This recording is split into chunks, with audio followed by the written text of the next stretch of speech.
The idea to go with team-ups this season grew out of last season. That season progressed where, in the end, Batman became a team player with John Jones' Manhunter from Mars.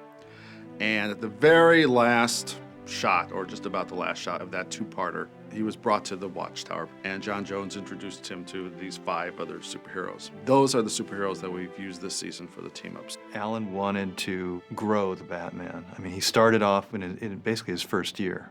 Bruce Wayne was learning how to do it at that point. And each succeeding season, he grew a little bit more and more.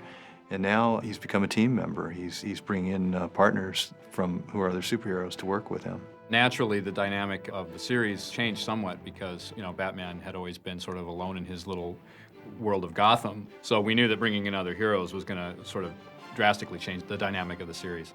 But we thought it was the only interesting thing to explore with Batman at this point was how he would work with other people that were his equal in one way or another. So why the sudden interest in Superman and Black Mask? Getting tired of me? He's working with Luthor. Luthor?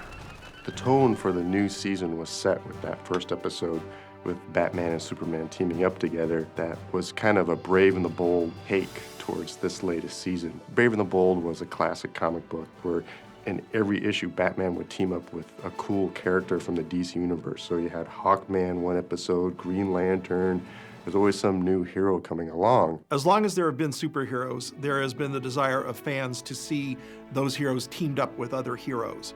The superhero team-up is a classic. If you've got one hero who's popular, the comic book will sell even better if you've got another superhero in. And if you've got a whole gang of superheroes in, you've got the best-selling book of all time, which has been repeated over and over and over, as justified by the early days with Justice Society right up to the present day with DC's best-selling title, Justice League of America.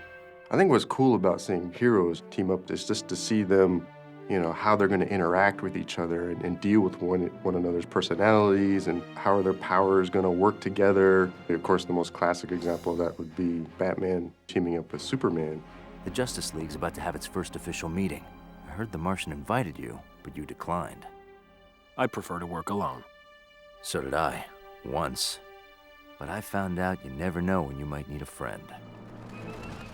Superman and Batman are difficult to work together. One is like a god and the other is immortal, and one's flying around and the other at best swings through the air, and they really don't belong together at all.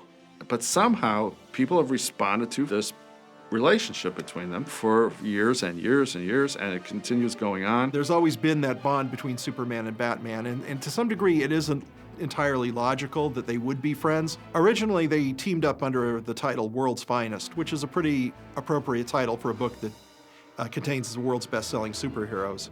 And their adventures continued for a number of decades until they suspended publication around the 80s. And then when they relaunched the book, it was known as Superman Batman. In general, the Superman-Batman team-up is a team-up of light and dark. Superman is a guy who was given this enormous gift, and he wants to help people. He wants to share it. And Batman is an embittered vigilante. So when you combine those two personalities, there's a lot of opportunity for writing interesting character stuff.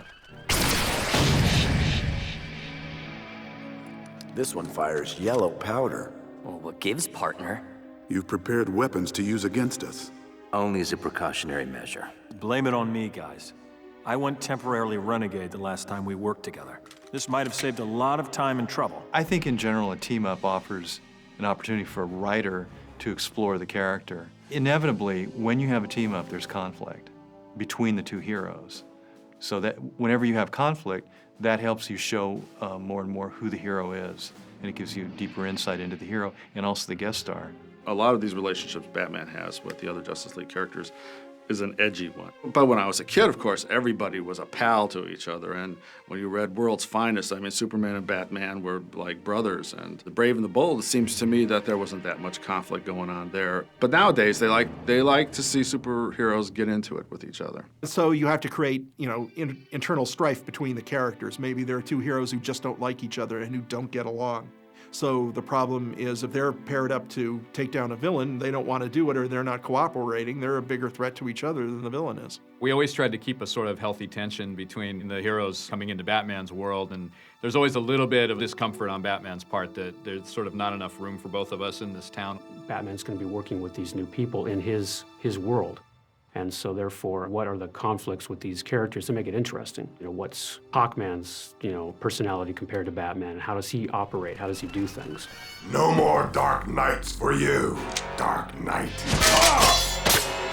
It's always a concern with these team-ups that Batman will end up becoming a bit secondary in the story. In some ways, we are introducing these heroes to our audience, maybe for some of them for the first time, but we always have to go back and make sure we maintain Batman as being the dominant character. It's his show. The way we kind of brought all these villains and characters together just came out of the story that was presented, but there was definitely considerations on the writer's behalf on giving a good reason as to why the heroes were going to team up.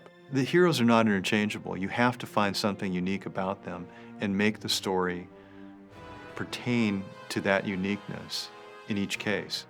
For example, at the Green Lantern episode, he loses the ring. A story like that wouldn't be relevant to Green Arrow. I mean, he'd just get another bow and quiver. This wall doesn't belong here. Allow me. Concentrated acid. Phosphorus would have been faster. It's fun to see Batman in different situations where his genius brain and merely human brawn stack up perfectly against a more superpowered hero, and usually it's Batman who's the deciding factor whether they win or not. Batman is sort of even though he's a loner, he's sort of a natural leader because he knows everything. And everybody catches on that this guy's brain is working in areas they've never dealt with before. And so for our Batman, it was just a natural progression that he dominated other characters because of his detective sensibilities. He's just a brilliant man. All right, here's where we split up. If we're gonna get back your powers, we have to capture each android intact. We'll distract them while you attack. You'll only get one shot, so make it count. After 4 seasons of really developing our Batman character, to me this season was really kind of the season where Batman became the full character of Batman and really joined the full world of the superheroes. And so I think the thing I'm most happy about is that we actually were able to accomplish what we really set out to accomplish from the very beginning. Season 5 of the Batman was just a natural evolution of the series to the next level. We saw Batman working on his own as a loner in the first few seasons, and then as time went on, we introduced Batgirl and then Robin, and this was just the next stage, is to have him interact with other great DC characters. I would also say that one of the most satisfying things was finally bringing Superman into the series, because it's something we just always dreamed of doing from the beginning. I'm happy with the season. I thought it ends on a high note, and a lot of great work was done by a lot of wonderful writers and artists. We had terrific recordings, and it's one of the happier seasons of my career.